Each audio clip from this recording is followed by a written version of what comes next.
Do you know what? I think that EA should batten down the hatches, shut the hell up, and wait for the news cycle to move on. Because every time I hear anything from anybody at EA recently, it fills me with anything but confidence. And seemingly that's having the same effect on people who've got shares in the company, because there's been a hell of a lot dropped off the price of their shares as well recently. Obviously, this has all come to a head recently with Star Wars Battlefront 2 and all the shenanigans that have gone on there, with them backtracking, temporarily at least, over microtransactions and all the rest of it, and all the stuff with Disney and so on and so forth. But I actually think it's been a problem at EA for a long time, and it's been going on for a lot longer than that. And it actually probably started with Ultimate Team. And now we've got Andrew Wilson absolutely insistent that Ultimate Team, or at least something like it, is going to come to every single one of their games. And of course, the knock-on from that is the closure of Visceral and the loss of Amy Hennig and, you know, the linear game that she was developing at Visceral. And obviously that's supposedly been moved on to another team now, but that's not going to be the game that it was going to be. But apparently, you know, us gamers, we don't want linear games anymore. Yeah, of course, we don't want linear games. It's not that we don't want linear games. It's that EA don't want linear games because they can't make quite so much money out of them. That's the bottom line. But you would think, given the debacle with Star Wars Battlefront 2 and all the problems they've had with it, that they might be having a little bit of a rethink. You might be thinking that, but you'd be wrong. Because this last week we've had CFO Blake Jorgensen, or Chief Financial Officer Blake Jorgensen at EA, talking at Credit Suisse 21st Annual Technology, Media and Telecom Conference. What he had to say was very interesting and rather depressing. And this is what he said. Listening to the consumer when they start playing the game 6 months from now and even 6 years from now is very important to us. And I would say if we're not making some mistakes along the way and learning from them, that's when you should worry about us.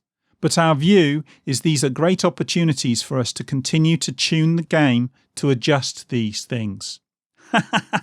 I think there's two words that we really want to take notice of there, and that's mistakes and opportunities. And if you look at opportunities first, well, EA see all these things as opportunities. They are not in any way, shape or form backing off from this. And they're just looking at ways that they can shoehorn loot boxes back into this game in such a way that they will continue to make money from it. The opportunities are all about making money. It's not about having a look at what the community's had to say and then tweak the game to make it a better game. It's all about tweaking the game to a point where they think they can get away with it, and us, the gamers, will actually just go, oh, okay, it's not so bad anymore, and get on with it. And allied to that is the word mistake. The mistakes that Blake Jorgensen are talking about aren't mistakes in gameplay. They're not mistakes in how well the game plays at all. The mistake he's talking about primarily here is the mistake of getting caught. They went too far, too fast, and they got caught because gamers didn't like where the game was heading. It's only ever about the bottom line, it seems. And okay, with Blake Jorgensen, you can kind of give him a little bit of a pass because he is the chief financial officer and that's his job. But everybody at EA seems to be talking along those lines. And that's the worrying thing for me, because it would seem to me that it's back to front. Because as far as I'm concerned, you make a good game, and then you try and market it and sell it in such a way that it's going to make money. But with EA, they build it from the ground up, purely and entirely about how they can make revenue. And so the mistake they made was getting caught and losing revenue. This is entirely about the loss of revenue and the drop in EA share price. And frankly, that was quite funny because their drop in share price has been pretty drastic. And I can imagine that there's a lot of shareholders out there who aren't too happy at the moment. And I would think Blake Jorgensen and Andrew Wilson are probably a little bit concerned about their positions at the moment. They should be. Let's be honest, they should be. I actually think that the way they've gone about this has been really, really insulting and dismissive to gamers. Because, as I say, they're not taking on board what we've said. They're not interested in trying to make a better game, or at least they're only interested in making a better game insofar as they can get it past us and get us to shell out, to spend money. And that's very insulting to you, to me, to all gamers. But he carries on. He says, "We pulled off the microtransactions because the real issue the consumer had was they felt as if it was a pay-to-win mechanic. The reality is there are different types of players in games. Some people have more time than money, and some people have more money than time. You want to always balance those two."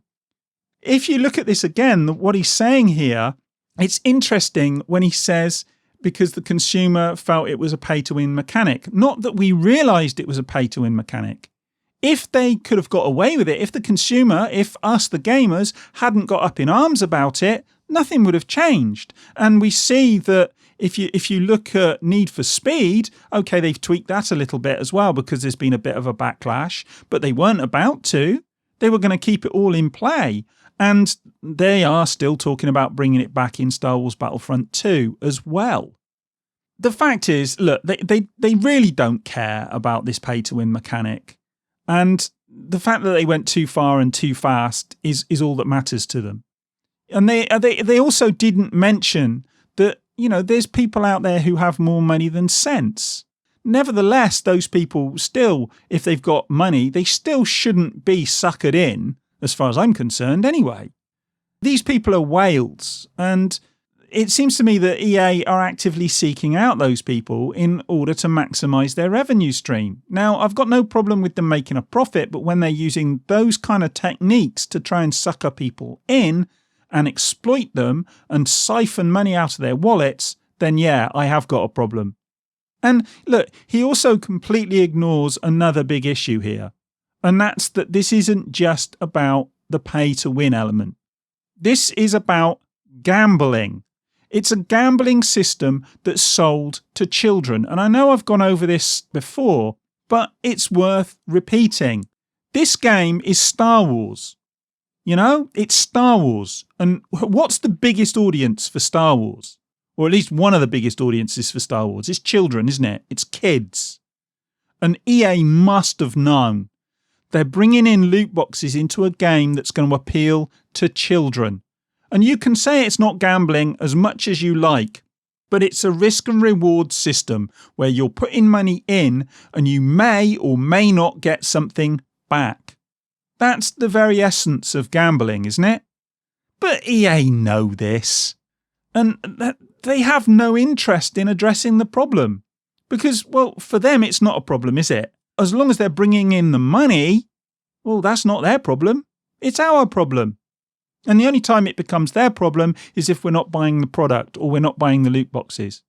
They think that people playing the game is good, even if the only ones playing it are those who don't care about the inherent problems with the game or with the ethos behind the game and EA's whole portfolio. Either because they have more money than sense, or because they're already addicted, or because, as I've already said, they're children who don't know any better. And to exploit children in this way and to exploit the vulnerable in this way is frankly unforgivable. This is what we expect from sort of low-rent gambling outfits, not from one of the biggest games companies in the world. But he goes on. The great news is this is one of the best games we've ever built. Well, he seems to think so. And we're hearing that from the players who are actually playing the game and engaging in the game. The retention day over day is better than we've seen in almost any of our games. The depth of the gameplay is incredible. The size of the game is incredible. And we'll be adding in the next couple of weeks more content than we've ever added in a game before. Well, good for you. He's like a dog with a bone, isn't he? He's all about engagement and retention. And that shows that the company is still committed to this idea of microtransactions. The keep people playing to keep people paying model. And let's be honest, EA are entirely reliant on that model. And that model is reliant on people's addictive behaviour.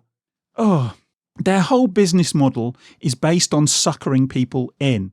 And if you look at them saying about adding content, I'm speculating here and I'm thinking to myself, what do they mean by that? And I'm thinking, oh, maybe they're going to add corridors between sections. And in these corridors where you'll be running from section to section, it'll be like the corridors in a casino. And you'll be walking down the corridors and left and right of you will be these bloody loot boxes like virtual gambling machines, virtual one-armed bandits. And the kids will be running along going, Dad, can I have a go at that one? Dad, can I have a go at that one?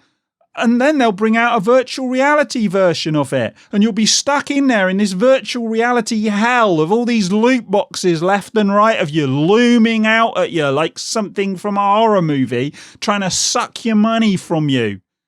I don't know. I can't get beyond the fact that no matter what happens, no matter what's been said, they still keep coming back to this model because that's all they have. And that to me suggests that EA are built on sand, that there's nothing else there for them now.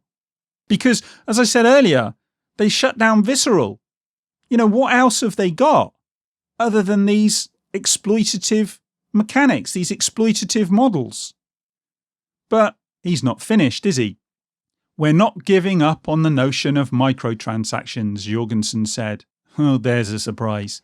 We're learning and listening to the community in terms of how best to roll that out in the future. Yeah, of course they are. They're trying to work out what they can get away with. And there's more to come as we learn more. Yeah, of course there is. But I would say we're certainly not changing our strategy. We think the strategy of deeply engaging games, deeply engaging, read between the lines, Jesus Christ, this is scary. Deeply engaging games, keeping the community together and allowing people to play those games with new content coming via events over time is critical to the future of our business. We feel like we've nailed that in the sports games and will continue to try and find the best model that works in non-sports games. I'm sure you will. The fact that he thinks they've nailed it in the sports games is perhaps the most telling part of the entire interview. Because, well, in a way they have nailed it, haven't they? They make billions every year from Ultimate Team, even while people like me refuse to pay it. Because, well, I'm not going to pay to win, and I'm certainly not going to play games that are a form of gambling. I'm not interested. But they don't care about me, do they? They don't care if their audience gets smaller as long as the people who are left are spending more. And that's the point here. EA are showing their true colours here. They really do see their future as being entirely linked to the idea of gambling and addiction.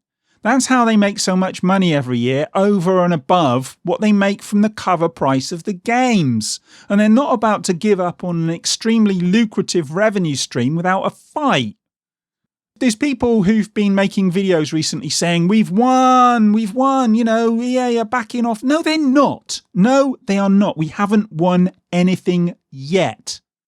EA are in effect going to war against their own customers. And it's so blatant and scary that, you know, I almost admire the bloody arrogance of it.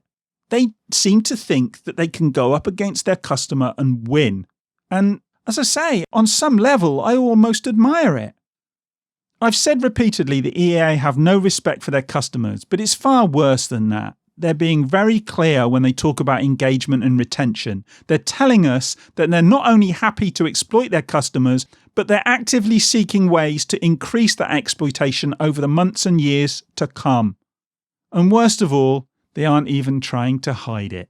They hold us in such contempt that they're quite happy to talk about this stuff openly, as if somehow we're too bloody stupid to understand what's really going on.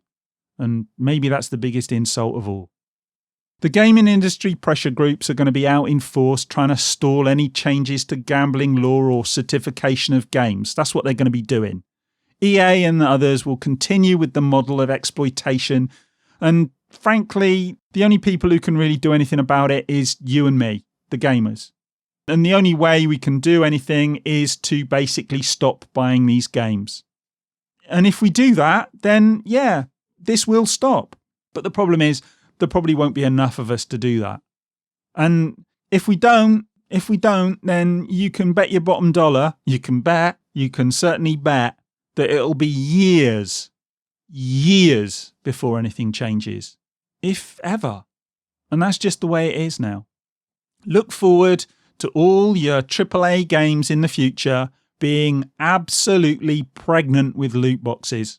And everywhere you turn, they'll be there, looking at you, staring at you, smiling at you, and inducing you to spend your money.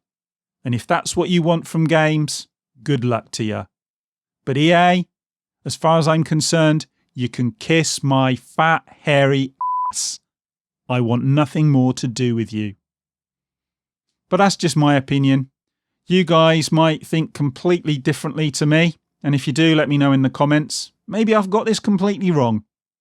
I don't know. Anyway, I'm going to go and get myself a cup of tea. And I'll speak to you in the next one. Bye.